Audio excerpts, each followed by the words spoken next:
Men inleder med att rapparen Yasin Mahmoud omhäktades idag misstänkt för stämpling till människorov. Rapparen Yasin som döms till 10 månaders fängelse. 14 personer, bland andra rapparen Yasin Mahmoud, är åtalade misstänkta. Kolla på den här Yasin-delen då, han var ju misstänkt för... Han är kopplad till Shottaz, en av de värsta terrorgängen som finns i förorterna. Det finns ju jättemånga som bara låtsas till mig. Jag har ingen problem om de låtsas till mig vara gangster. Han är en gangster. Ghetto superstars, Yasin mannen, Stockholm, Sweden, yeah. I know my bitches can't play me, I know my haters can't faze me. I grab the Glock 19 if a nigga can't pay me. Mask on my face so the feds can't blame me. I sell coke and I blaze weed, plus I heard the opposition wanna blaze me. Ha, stack money, stack daily. Tell my bitches that I'm back, baby.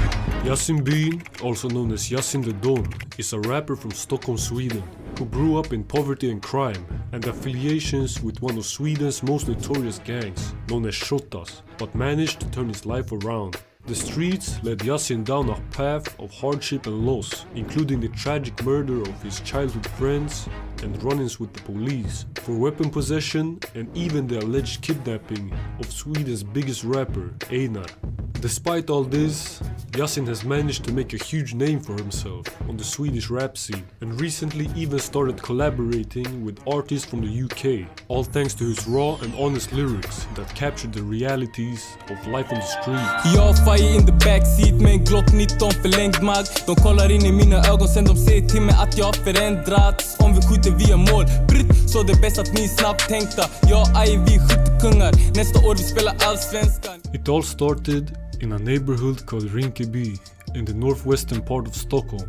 Rinkeby has gained a reputation for being a hotspot for criminal activity, including drug trafficking, gang violence and theft. The area has experienced several instances of unrest and a riot in recent years, often sparked by the tensions between the police and the local community.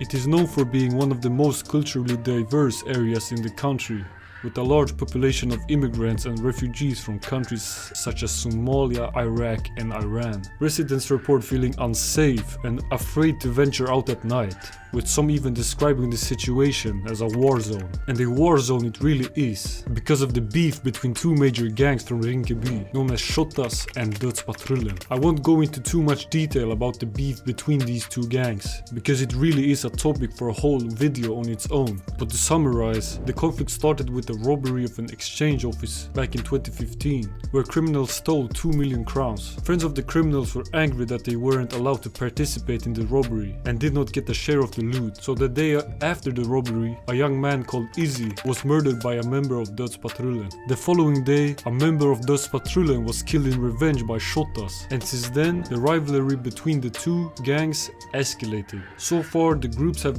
shot at each other on at least 30 occasions, which has resulted in the death of at least 10 people and the wounding of another 4. As I said, this really is a crazy story that I will make sure to talk about in another video, so make sure to subscribe to the channel so you don't miss it. Yasin's journey began at a young age when he took to the streets to hustle to assist his mother at home. Besides this, already at the age of 9, Yasin started writing his own songs. However, it wasn't until he was 15 that his talent started gaining some attention, after he and his friends shared a couple of freestyles on social media. This little bit of attention was enough for Yasin to continue work on his music. Encouraged by the positive feedback, he devoted himself to developing his skills further, and a year later, he dropped Trakten Min, a track that instantly went viral and has since become an iconic song in the Swedish rap scene.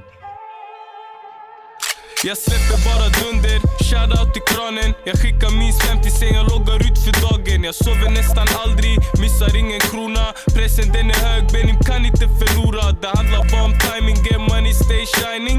Så som luren ringer, jag behöver ingen signing. Jag springer runt i trakten från hörn till hörn. Jag har vitt, jag har brunt, men det luktar bara grönt. Av väktarna de klagar, det stinker hela klubben. Du hittar mig vid toan, jag delar ut mitt nummer. Jag skiter i din hunger, det handlar om produkten. Du vet jag är i huset så fort du känner lukten. Behöver ingen brud, jag kan japp för en röding. Om jag lightar min energy då det är marknadsföring.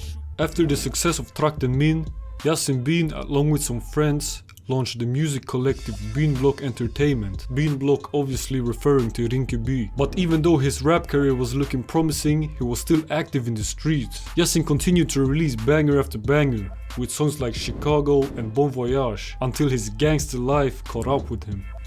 On March 12, 2018, at around 1:30, Vincent, a friend of Yasin, steps out of a rental car at a gas station in Råcksta. He goes to fill up the car when a police car pulls up. The policeman recognizes Vincent and walks up with his colleagues to check on him. When the police officer starts asking for his personal identification, the right rear door of the car opens and Yasin is sitting there. One police officer stands in the way so that he cannot escape. Then Vincent says something into the car and Faye, another one of Yasin's friends, opens the right rear door to distract the police officer. Vincent flees from the scene and after him runs the police officer who stood at Yasin's door. Yasin takes the opportunity to flee in the opposite direction towards Råcksta subway station. While running, you can tell he's doing something inside his pants. The police officers made the decision to keep an eye on the two people left in the car and let Yasin run away. At the same time, the chase for Vincent begins. And Vincent also is seen taking something out of his pants. Police officer notices it is a pistol and takes out his service weapon and fires a warning shot into the ground. Vincent throws the gun over a fence, down a mountain and continues to run. The police officers eventually begin to catch up and Vincent gives up